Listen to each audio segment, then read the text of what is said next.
ibu-ibu, bapak-bapak, saudari-saudara yang berhimpun di dalam persekutuan doa karismatik Katolik Paroki Bunda Hati Kudus Kemakmuran. Pertama-tama saya mengucapkan selamat hari ulang tahun yang ke-40 kepada semua anggota persekutuan doa ini. Tahun 1987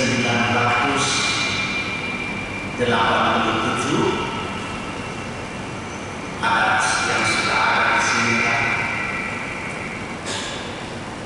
Belum ada. Tahun 87 itu saya diundang, waktu itu saya baru datang di Jakarta dan saya diundang di sini oleh Rina yang sudah tidak ada untuk memimpin misa di sini untuk persekutuan doa karismatik Katolik masih pada hari Senin seperti begini. Waktu itu saya masih ingat ada Ibu Esmi, mungkin sekarang tidak ada lagi, ada yang bernama Yayang dan ada yang bernama Rina. Yayang sudah meninggal lebih dahulu, Rina kemudian pada zaman COVID. Nah, ibu bapak sekarang sudah menapak ke usia yang ke-40 dan saya diberi tema yaitu memasuki tanah perjanjian. Setelah 40 tahun kita atau anggota-anggota persekutuan doa ini memasuki tanah perjanjian. Satu konsep yang indah sekali, tetapi pada hari ini kita akan bersama-sama melihat dari Injil Santo Lukas. Ternyata memasuki tanah perjanjian itu tidak semudah yang kita pikirkan. Israel keluar dari Mesir, mereka pikir akan begitu gampang masuk tanah perjanjian, tetapi sulit sekali. Mereka butuh 40 tahun, padahal jarak antara Mesir dan Israel mungkin hanya bisa ditempuh selama 10 atau 14 hari. Mereka membuat itu 40 tahun. Tidak begitu mudah. Dan untuk masuk tanah perjanjian itu mereka harus mengalahkan begitu banyak musuh, begitu banyak rintangan yang harus mereka lewati. Hari ini juga kita akan melihat bagaimana Yesus untuk mencapai cita-citanya, menyatakan belas kasih Allah bagi manusia dan dunia, dia mengalami kesulitan yang begitu luar biasa. Dia diterima, tetapi juga mengalami penolakan yang begitu banyak. Nanti kita lihat bersama-sama dalam Injil. Ibu bapak, saudara-saudari, kita mensyukuri 40 tahun perjalanan persekutuan doa ini, dan kita mohon supaya Allah yang sudah memulai pekerjaan baik di dalam komunitas ini, biarlah bersama-sama dengan Tuhan itu kita setapak demi setapak akan memasuki tanah perjanjian. Marilah kita berdoa. Allah yang maha kuasa dan kekal, kasih setiamu menyertai sepanjang perjalanan komunitas kami, persekutuan doa karismatik Katolik Bunda Hati Kudus, sampai dengan saat ini.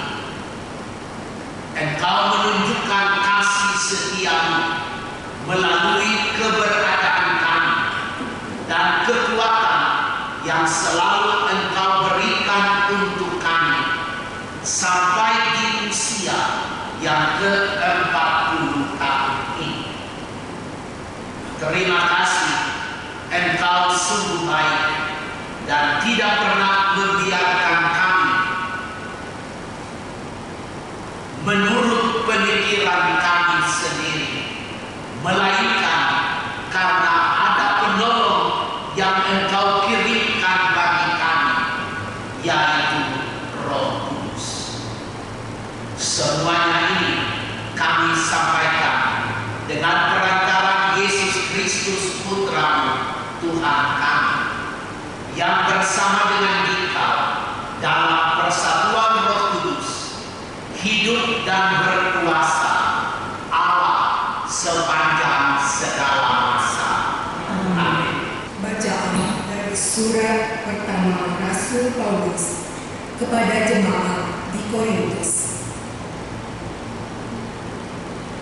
Saudara-saudara, ketika aku datang kepadamu, aku tidak datang dengan kata-kata yang indah atau dengan hikmat untuk mewartakan kesaksian Allah kepada kalian.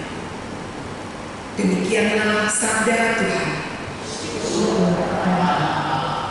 Aku mengasihi Engkau, Yesus. Dengan segenap hatiku, aku memerlukan firman siang dan malam, memegang firman-Mu dan melakukannya. Aku mengasihi Engkau, Yesus, dengan segenap hatiku.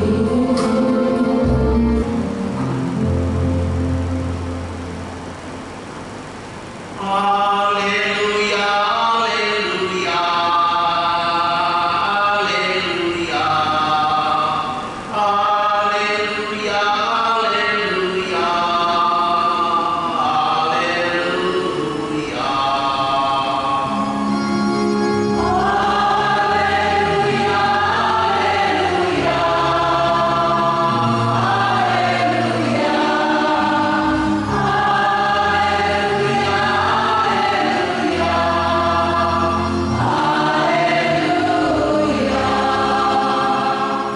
Roh Tuhan menyertai aku. Aku diutus Tuhan mewartakan kabar baik kepada orang-orang miskin. Haleluya,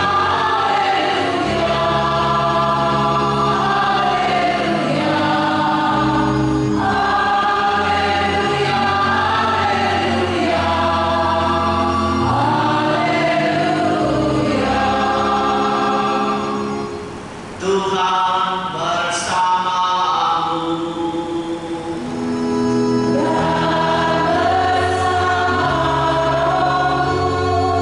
Inilah Injil suci menurut Santo Lukas.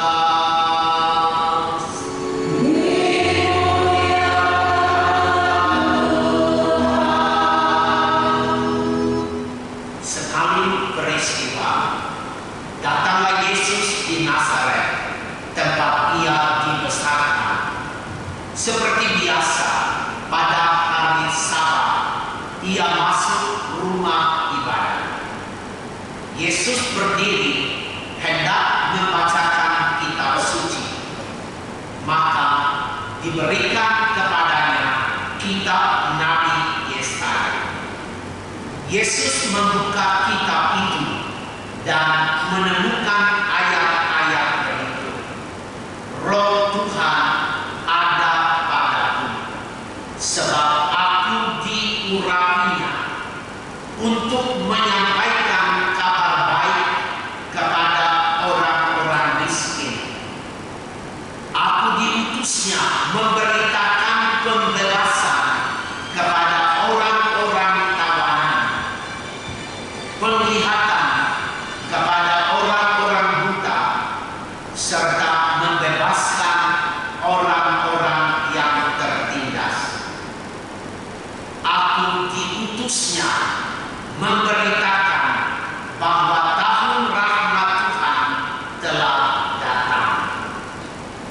Kemudian Yesus menutup kitab itu dan mengembalikannya kepada pejabat. Lalu ia duduk dan mata semua orang dalam rumah ibadat itu tertuju kepadanya. Kemudian Yesus mulai mengajar mereka, katanya, pada hari ini genaplah ayat-ayat kitab suci itu pada saat kalian mendengarnya. Semua orang membenarkan Yesus. Mereka heran akan kata-kata indah yang diucapkan. Lalu mereka berkata, bukankah dia anak Yusuf? Yesus berkata, tentu kalian akan mengatakan pepatah ini kepadaku, hai tabib, sembuhkanlah dirimu sendiri. Perbuatlah di sini, di tempat asalmu ini, segala yang kami dengar telah terjadi di Kapernaum. Yesus berkata lagi, aku berkata kepadamu, sungguh tiada nabi yang dihargai di tempat asalnya. Aku berkata kepadamu, dan kataku ini benar, pada zaman Elia terdapat banyak wanita janda di Israel ketika langit tertutup selama 3 tahun dan 6 bulan, dan ketika bahaya kelaparan yang hebat menimpa seluruh negeri.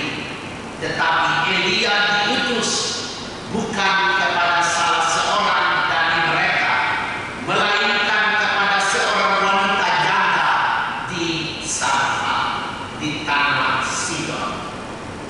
Dan pada zaman Nabi Elisa, banyak orang kusta di Israel, tetapi tiada seorang pun dari mereka yang ditahirkan selain Naaman orang Syria itu. Mendengar itu, sangat marahlah semua orang di rumah ibadat itu. Mereka bangkit lalu menghalau Yesus keluar kota dan membawa dia ke tebing gunung tempat kota itu terletak untuk melemparkan dia dari tebing itu. Tetapi Yesus berjalan lewat tengah-tengah mereka lalu pergi. Demikianlah sabda Tuhan.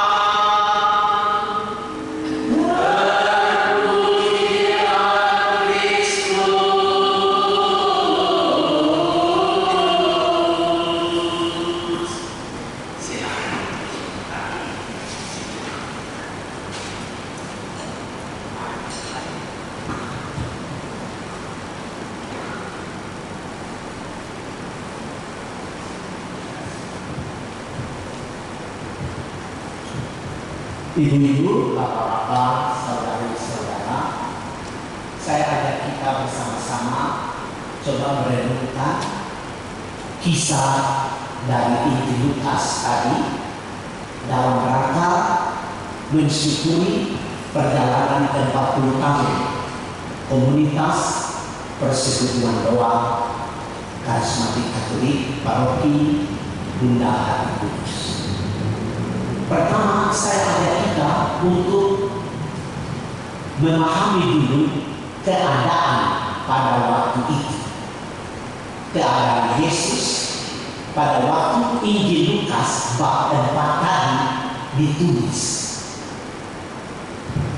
Mula-mula Yesus ditulis oleh Lukas dalam bab 3, dia dibaptis di Sungai Yordan. Itu konteksnya. Dan pada waktu Yesus dibaptis, ada kesaksian dari Allah. Suara terdengar dari langit. Suara Bapa mengatakan, inilah anakku yang kukasihi. inilah putraku yang terkasih, dengarkanlah dia. Ini kesaksian dari Allah. Setelah kejadian itu, Lukas bab 4 ayat 1 dan seterusnya mulai bercerita tentang bagaimana Yesus yang baru dibaptis, Roh Kudus turun atasnya seperti burung merpati. Ada kesaksian dari surga bahwa inilah anakku yang kukasihi, dengarkanlah dia. Sekarang dia dibawa oleh Roh ke padang gurun, dan di situ anak Allahnya diuji. Apakah benar-benar dia adalah anak yang terkasih? Apakah dia benar-benar utusan Allah dari surga yang patut didengar oleh setiap orang? Dan kita semua tahu dari cerita pengujian itu, Yesus digoda, diuji 3 kali oleh iblis, dan dia keluar sebagai pemenang. Iblis kalah. Yesus mempertahankan reputasinya sebagai anak Allah dengan kemenangan yang luar biasa atas iblis yang coba menggoda dan membujuknya. Iblis kalah dalam pertandingan itu, dan Yesus keluar sebagai pemenang. Setelah 2 kejadian ini, kejadian terakhir di padang gurun dan Yesus keluar sebagai pemenang, dalam Injil Lukas kali ini Yesus tampil untuk pertama kali di depan umum. Dan ini apa? Karena ini penampilan pertama Yesus di depan umum setelah dibaptis dan setelah menang atas iblis.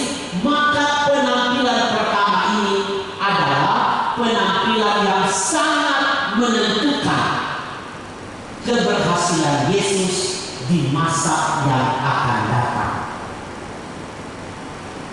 Dan itu apa? Kita semua tahu dari penampilan itu. Setelah 2 keadaan tadi, dibaptis, digoda, sekarang saya ajak kita untuk memahami kisah ini. Penampilan pertama Yesus begitu memukau. Kita dengar tadi, banyak orang heran dengan kata-katanya yang begitu indah. Mereka kagum dengan kata-katanya itu. Apa yang Yesus katakan sebagai penampilan pertama di depan umum?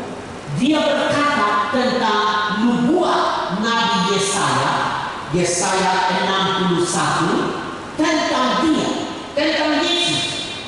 Maka dia berkata bahwa dialah yang menggenapi nubuat dari Nabi Yesaya itu. Maka tadi kita dengar kata-kata dari Yesus, pada hari ini. Ketika kamu mendengar ayat-ayat ini, terjadi, terlaksana saat kalian mendengarnya. Dia adalah pemenuhan dari nubuat Yesaya itu. Dan kalau Yesus mengatakan pada hari ini, maka kita ingat Injil Lukas beberapa kali mengatakan pada hari ini. Umpamanya pada waktu malaikat Gabriel diutus oleh Allah ke Bunda Maria, memberitakan kepadanya bahwa dia akan mengandung dan akan melahirkan seorang anak laki-laki, dan terjadilah itu kelahiran Yesus di Bethlehem. Para malaikat kelihatan kepada para gembala dan mereka berkata, pada hari ini sudah lahir bagimu penyelamat dunia pada hari ini. Lagi contoh yang lain pada hari ini dari Injil Lukas juga. Ketika Yesus tergantung di salib bersama dua orang penjahat. Yesus seperti seorang penjahat di tengah-tengah dua pencuri. Dan pada waktu itu ada seorang penjahat mohon kepada Yesus, "Yesus, ingat saya kalau engkau sudah datang sebagai raja." Dan apa yang Yesus katakan kepada penjahat itu, "Hari ini engkau bersama aku di dalam Firdaus."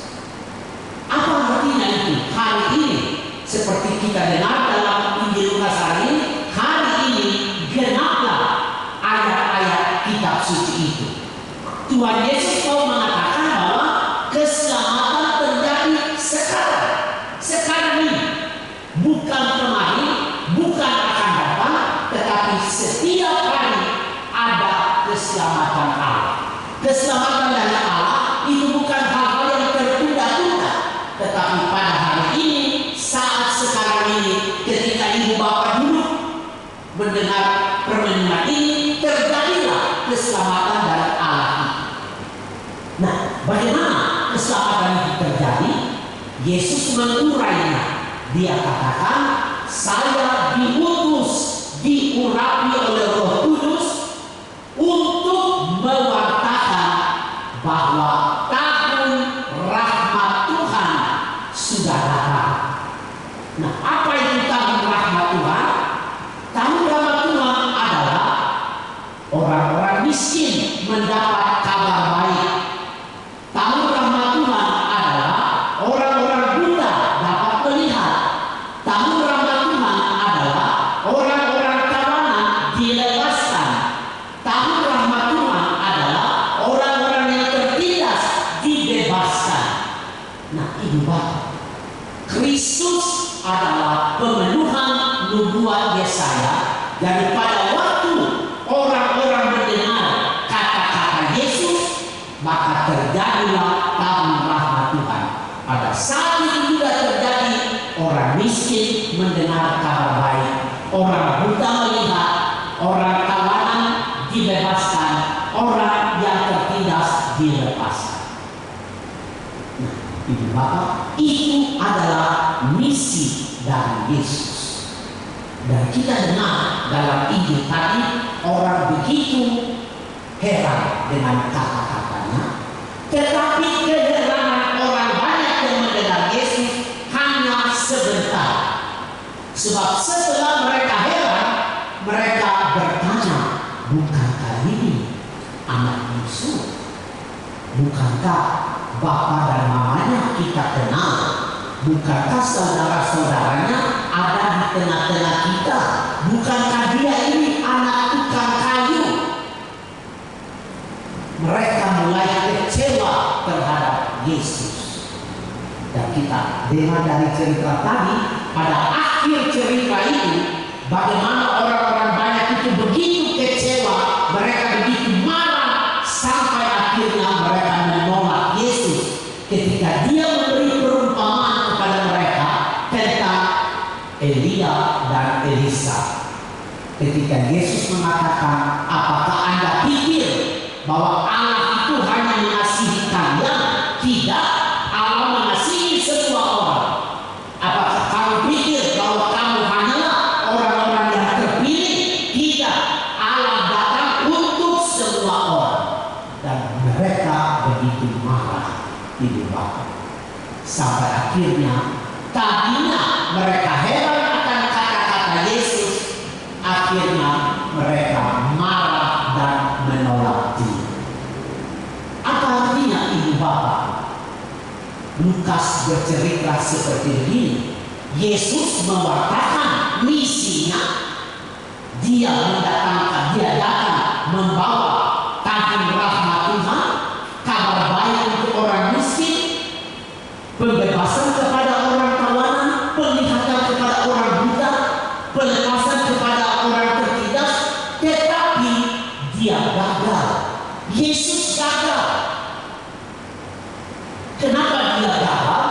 Itu kan dia ditolak, dia mau dilempar jatuh ke tebing, dan dikatakan bahwa Yesus melewati mereka dari tengah-tengah dan dia pergi. Yesus pergi sebagai orang yang gagal menurut pandangan manusia, tetapi dia berhasil menurut pandangan Allah. Nah, inilah yang akan kita katakan bahwa masuk tanah terjadi tidak semudah yang kita pikir. Nah, pertanyaan kita sekarang, kenapa Yesus gagal dalam cerita Injil Lukas tadi? Kenapa dia ditolak? Yesus gagal dan dia ditolak oleh orang banyak. Pertama, karena orang banyak itu punya kedekatan dengan Yesus sangat dangkal, sangat dangkal. Mereka belum menjadi murid Yesus. Mereka belum menjadi murid Yesus. Mereka adalah semua orang. Mereka adalah orang banyak, orang-orang yang ikut arus, orang-orang yang ikut angin. Kedekatan mereka dengan Tuhan Yesus sangat tipis, sangat dangkal. Iman mereka tidak terlalu dalam. Ini yang pertama. Oleh sebab itu mereka ditolak. Mereka menolak Yesus. Dan yang kedua, mereka memaksa dia supaya dia harus membuat mujizat di Nazaret seperti dia buat di Kapernaum. Mereka memaksa dia untuk membuat penyembuhan-penyembuhan. Tapi Yesus tidak datang sebagai penyembuh. Dia datang untuk mewartakan belas kasih Allah, tahun rahmat Allah, bukan penyembuh. Penyembuhan hanyalah contoh bahwa Allah berbelas kasih kepada orang sakit. Tetapi Yesus tidak tampil sebagai penyembuh. Dia tampil sebagai orang yang membawa Allah yang berbelas kasih. Nah, ini Bapak, saudara-saudari, Yesus ditolak karena dia dipaksa untuk membuat mujizat. Dia dipaksa untuk melakukan penyembuhan, tetapi dia menolak. Yesus tidak menerima permintaan dari masyarakat. Nah, sekarang kita bertanya, kenapa Yesus menolak untuk membuat mujizat di situ? Kenapa dia menolak untuk melakukan penyembuhan di situ? Ini Bapak, karena Yesus datang bukan untuk itu. Dia datang untuk mewartakan tahun rahmat Allah. Itulah misi dari Allah Bapanya. Dia memilih untuk taat kepada Allah Bapanya, bukan mau menjadi seorang yang tenang. Karena Yesus dia melakukan mujizat pada waktu itu, wah, dia akan sangat tenang. Tetapi apa yang akan terjadi? Dia akan lupa daratan. Dia akan mengagungkan dirinya sebagai orang yang termasyhur, dan dia lupa bahwa dia itu diutus oleh Allah, dari surga. Maka Yesus tidak, dia menjaga integritas pribadinya. Dia bukan haus akan keberhasilan. Dia bukan orang yang berorientasi kepada hasil, tetapi dia mau menjaga pribadinya yang terintegritas. Artinya tulus, setia, dan taat kepada Allah Bapanya. Ini yang Yesus jaga. Yang Yesus pertahankan adalah dia mau berusaha menunjukkan kepada khalayak ramai bahwa dia tidak seperti yang mereka harapkan. Mereka harapkan bahwa dia adalah pembaharu, dia adalah pembebas Israel, dialah yang akan menggantikan kerajaan Roma, dialah adalah pemimpin masa depan. Tetapi Yesus bukan itu. Yesus bukan begitu.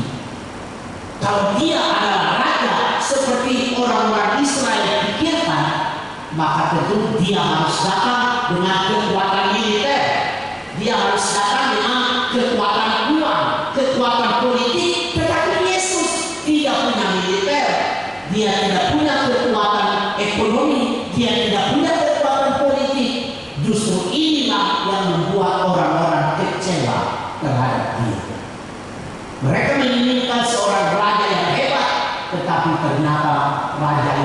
hadir di Palma. Mereka menginginkan raja yang punya uang, tetapi dia ternyata hanya dari keluarga tukang kayu.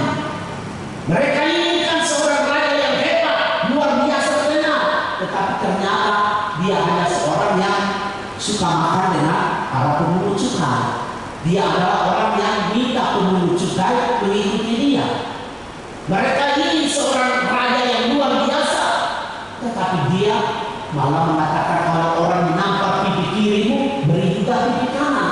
Kalau orang minta pengampunan, beri pengampunan 70 kali lipat kali. Dia akhirnya karena konsisten kepada misinya harus tergantung di kayu salib. Nah, bagaimana bisa kita harapkan raja seperti begini?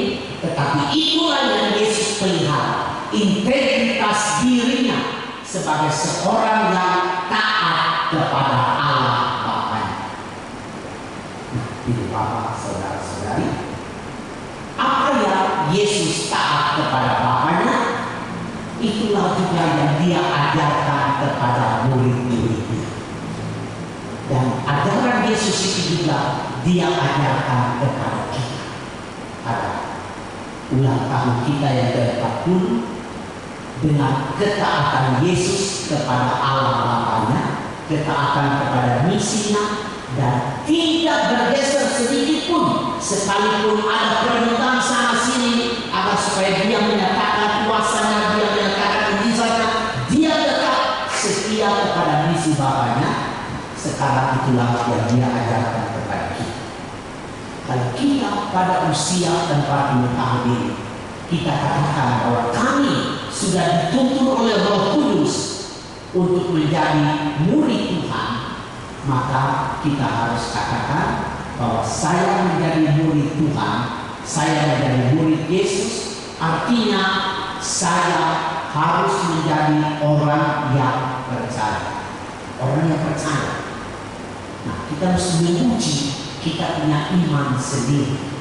Selama 40 tahun ibu bapak ada di dalam karismatik ini, komunitas ini, bagaimana dengan kualitas iman ibu bapak terhadap Allah? Apakah kita pernah meragukan kebaikan Tuhan?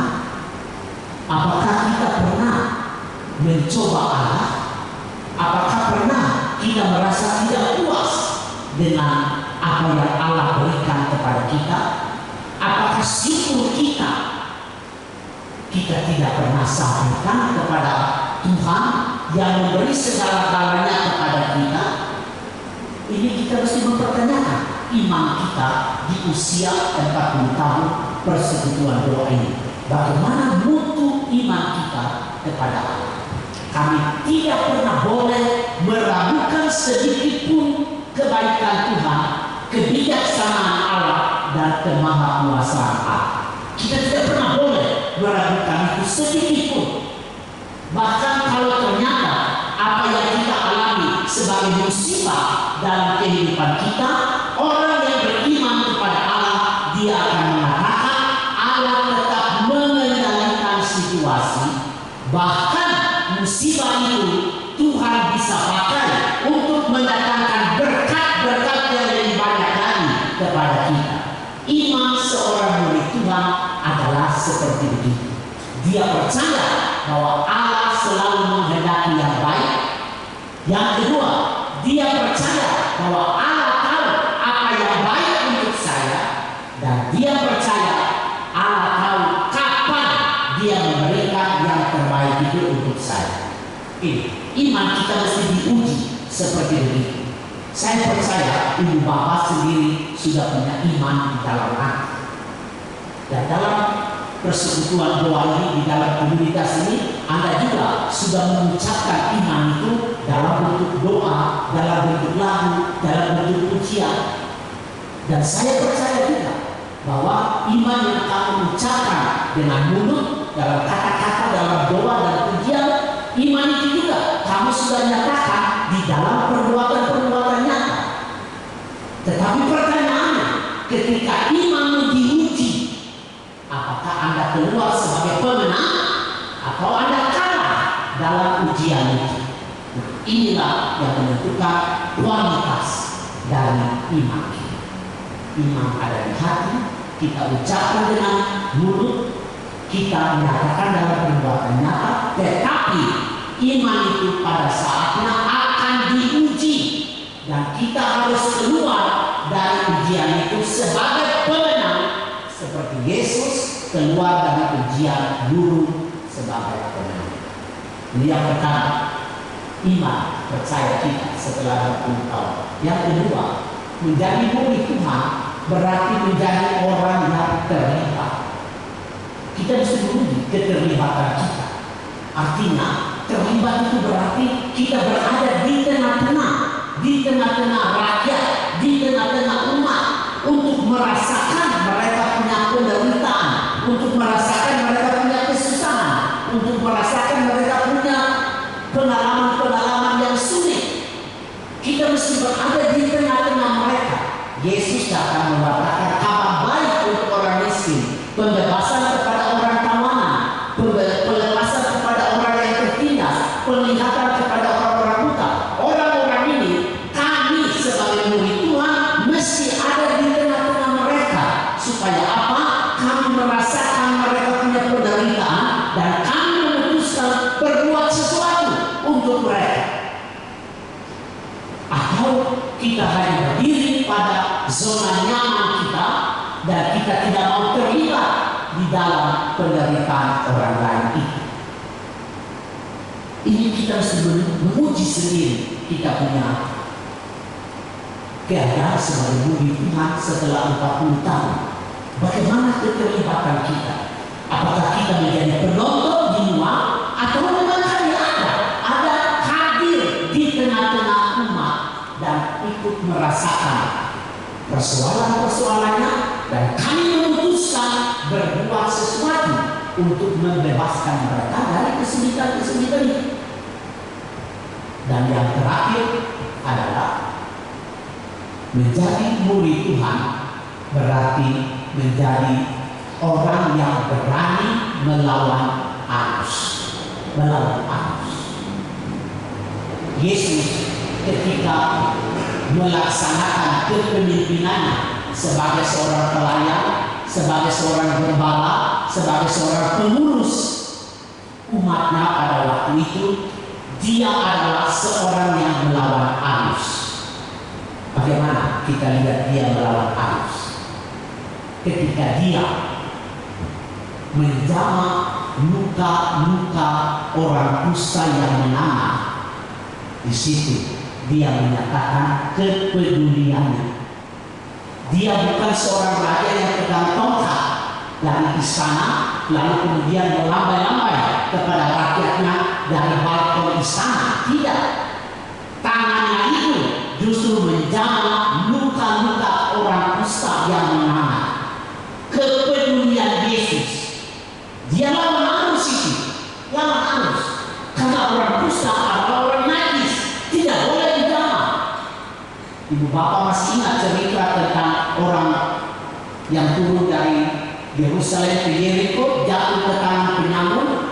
Dua orang balik Allah, seorang imam dan seorang Levi, mereka lewat begitu saja. Kenapa? Karena takut tangannya kotor, takut tangannya kena darah dan najis.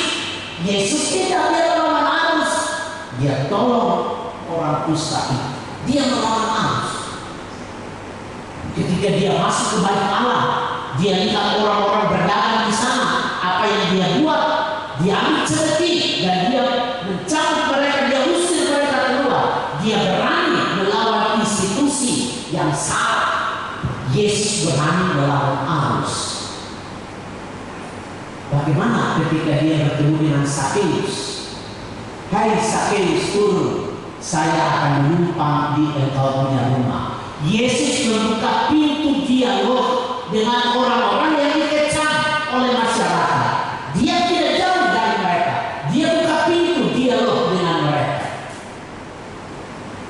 Pada waktu seorang wanita ketangkap basah dibawa kepada Yesus, seorang wanita bersinar, apa yang Yesus buat? Dia melawan arus. Mestinya dirajam, tetapi dia berkata kepada para peraja yang tidak berbuat dosa, silakan lempar semua, tidak ada yang menghukum. Dan apa yang Yesus katakan kepada wanita itu, aku pun tidak menghukum engkau. Yesus melawan arus. Itu seorang pengikut Yesus, seorang murid Tuhan adalah seorang yang harus berani melawan arus. Saya tutup perlindungan ini, Ibu Bapak Saudara-saudari, kita mohon rahmat Roh Kudus supaya kita semua yang penuh syukur merayakan ulang tahun kita ini sungguh-sungguh dibimbing oleh Roh Kudus agar kita sungguh menjadi murid-murid Tuhan yang percaya, murid-murid Tuhan yang terlibat, dan murid-murid Tuhan yang berani melawan arus, mempertahankan integritas kita sebagai pengikut Yesus yang setia. Amin. Kita sampaikan beberapa doa permohonan. Bapa yang setia, telingamu tidak kurang tajam untuk mendengar seruan umatmu, serta tanganmu tidak kurang panjang untuk menolong kami. Kami datang kepadamu membawa setiap doa dan pengharapan kepadamu dengan perantaran Yesus Tuhan kami. Allah yang Maha Murah dan Maha Rahim, kami serahkan ke dalam tangan-Mu semua doa-doa umat ini. Mereka yang punya intensi-intensi khusus, mereka yang memohonkan belas kasih dan kerahiman-Mu. Sungguh Engkau berkenan mendengarkan cerita mereka. Sungguh Engkau berkenan mendengarkan keluh kesah mereka. Sungguh Engkau berkenan menjawab permohonan-permohonan mereka. Doa-doa yang ada di dalam kotak ini membisu di hadapan Dia Allah, tetapi cerita hatinya sampai kepada telinga. Oleh karena belas kasih dan kerahiman saja, Ya Allah, terimalah intensi-intensi ini dan anugerahkanlah kelimpahan kasih karunia-Mu kepada mereka yang memohon daripada. Kami mohon, kabulkanlah doa kami ya Tuhan. Terimalah ya Bapa, Engkau mendengarkan kami dan menindakkan segala permohonan kami.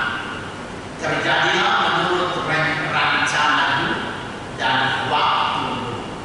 Hanya Engkau yang berkuasa atas seluruh kehidupan kami dengan perantaran Kristus Tuhan kami.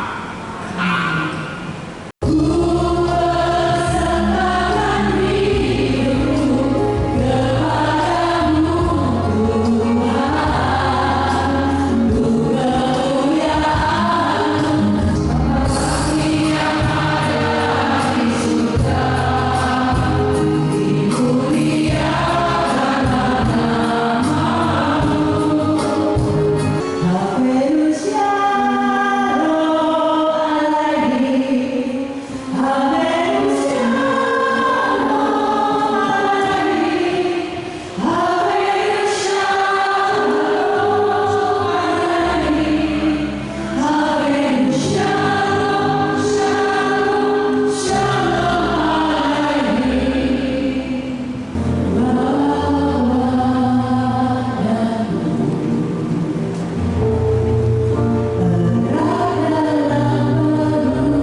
Ibu bapak, saudara-saudara, saya ajak kita semua untuk pada saat adorasi ini, saat dimana kita masing-masing menyiapkan waktu kita bersama-sama dengan Tuhan.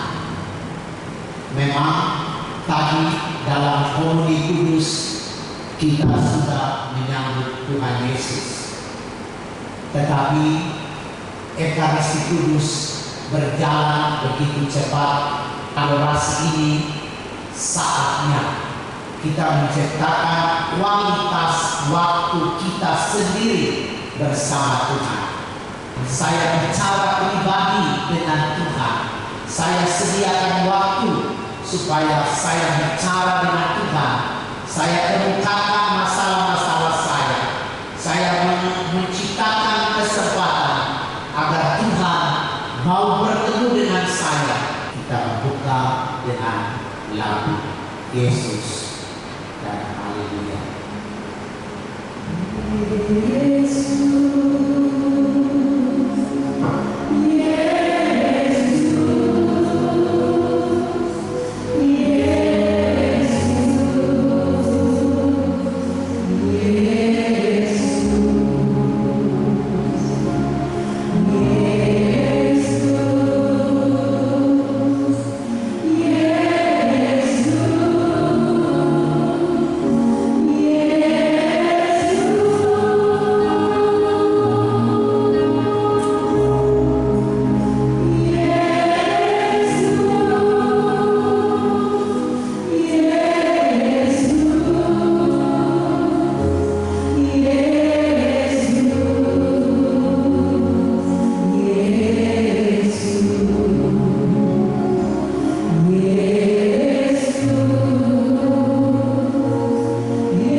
dalam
Engkau telah memberi kami roti surgawi.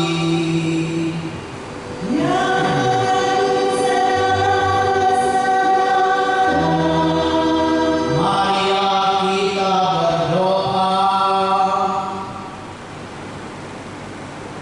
Di hadapan bersama-sama, di hadapan sakramen Maha Kudus, kami mempersembahkan diri kami seutuhnya. Jadi tanda kami pribadi yang ekaristis, rela untuk dipecah dan dibagikan demi keselamatan sesama kami, terlebih bagi mereka yang sangat membutuhkan kerahiman-Mu. Karena Engkau hanya Engkaulah Tuhan yang hidup dan beraja atas kami kini dan selamanya. Amin.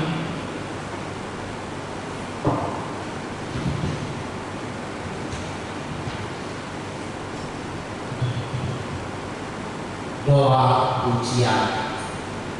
Terpujilah Allah, Terpujilah Anak yang kudus, terpujilah Yesus Kristus, sungguh Allah, sungguh manusia. terpujilah nama Yesus, Terpujilah hatinya yang maha kudus, terpujilah Yesus Kristus, terpujilah darahnya yang maha indah. terpujilah Yesus, Dalam sakramen maha kudus, terpujilah Roh Kudus, penghibur kita. terpujilah Bunda Allah yang tiada bandingnya, Perawan Maria yang amat suci terpujilah yang terkandung dengan suci, dan tak bernoda. terpujilah nama Maria, Perawan dan Bunda terpujilah Bunda Maria, yang diangkat ke surga dengan mulia. terpujilah Santo Yusuf, Mempelai yang amat suci terpujilah Allah. dalam para malaikat dan semua orang kudusnya. Amin. Amin. Bukan sangat kasih-Mu, jadikannya kekudusan-Mu, penuhi dengan kasih-Mu.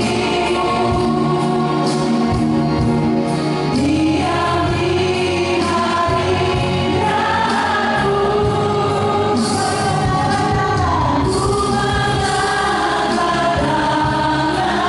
tanganku bersyukur selamanya, dan ku bersyukur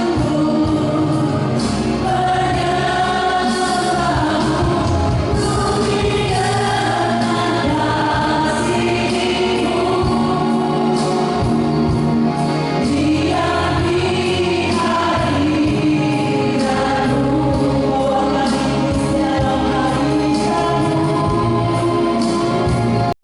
Marilah kita berdiri, kita menutup rangkaian acara kita, misa kudus dan adorasi. Waktu kita bersama-sama dengan Tuhan dengan doa. Allah Bapa yang Maha Pengasih dan Maha Penyayang, kami bersyukur atas duta rahmat-Mu, yaitu Yesus Sang Mesias. Semoga daya sakramen yang telah kami terima dalam misa kudus dan dalam adorasi kudus ini menggerakkan hati dan budi kami untuk membenahi untuk membantu orang-orang yang miskin, mereka yang tertindas, seraya menantikan kebahagiaan sejati. Curahkanlah rahmat dan berkat-Mu, kekuatan dan perlindungan-Mu bagi semua anggota komunitas Persekutuan Doa Karismatik Katolik Paroki Bunda Hati Kudus, supaya mereka semua semakin bertumbuh dan berkembang menjadi semakin sempurna seperti Yesus Kristus. Dialah Tuhan dan pengantara kami, Dia hidup bersama Bapa dalam persatuan dengan Roh Kudus, Allah sepanjang segala masa. Amin. Silakan duduk, kita akan sedikit pengumuman kepada Sis Christine, saya persilakan. Terima kasih mohon waktu sebentar untuk pengumuman pada malam hari ini sungguh bisa dan adorasi yang sangat indah. Terima kasih Romo Yosimar, ya kiranya Tuhan selalu beri kesehatan, terus menjadi berkat bagi banyak orang karena sungguh malam hari ini bisa dan adorasi yang dari rasa sungguh sangat indah. Jadi biar Bapak Ibu juga mengalaminya. Bapak Ibu, hari ini kita memulai rangkaian HUT PDKK yang ke-40. Kita mulai dengan awali dengan misa dan adorasi dan diakhiri nanti pada tanggal 23 September juga dengan misa syukur yang akan dibawakan oleh Bapak Uskup dan juga Pastor Andreas dan juga Pastor Berry. Kami mengundang hadirin Bapak Ibu sekalian datang setiap Senin. Untuk hari Minggu hari Senin besok kita akan mengadakan praise and worship. Jadi makin banyak bawa saudara, banyak keluarga, tambah-tambahkan juga teman untuk datang bergabung bersama PDKK. Dan juga nanti tanggal 16 September hari Senin walaupun hari libur, tapi kita akan mengadakan pewartaan dan kesaksian iman yang luar biasa dari para hamba Tuhan yang sudah mengalaminya dengan sangat luar biasa. Kami undang kehadirannya pada setiap hari Senin bersama-sama dengan persekutuan doa di dalam menyambut PDKK yang ke-40. Demikian pengumuman malam hari ini. Terima kasih, Tuhan Yesus memberkati. Mari kita berdiri, kita memohon berkat Tuhan. Tuhan bersamamu.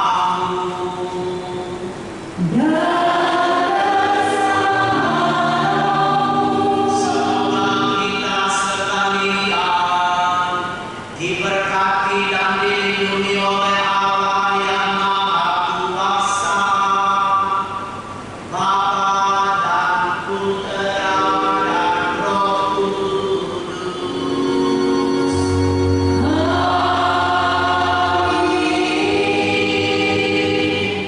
Ibu-ibu, bapak-bapak, saudara-saudara, selamat malam, selamat menjalankan aktivitas rutin kita bersama-sama dalam perlindungan dan dalam kasih Tuhan. Kita pulang dalam damai, penuh sukacita Allah karena misa kudus dan adorasi kita pada hari ulang tahun ke-40 persekutuan doa komunitas gerak Persekutuan doa karismatik dan kudus sudah selesai. syukur kepada Allah. Bapak Ibu, saudara dan saudari, kita akan mengabadikan kebersamaan pada malam hari ini dan akan masuk dalam buku 40 tahun. Jadi jangan keluar dulu karena kita akan berfoto bersama. Pastor boleh minta kesempatan. Baik, terima kasih untuk kebersamaannya. Sampai jumpa hari Senin yang akan datang. Terima kasih.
ada kursi